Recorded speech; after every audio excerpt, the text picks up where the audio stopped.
আসসালামু আলাইকুম বন্ধুরা।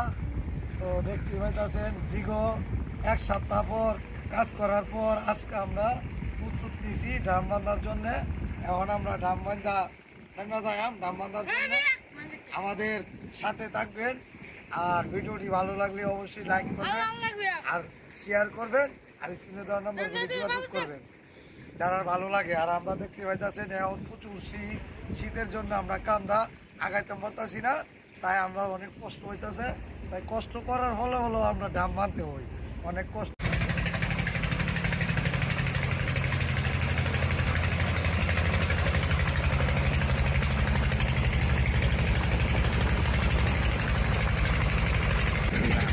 আল্লাহর মধ্যে দেখতে পাইতেছেন আমরা দুই কিলো কাটিয়া পার করতেছি।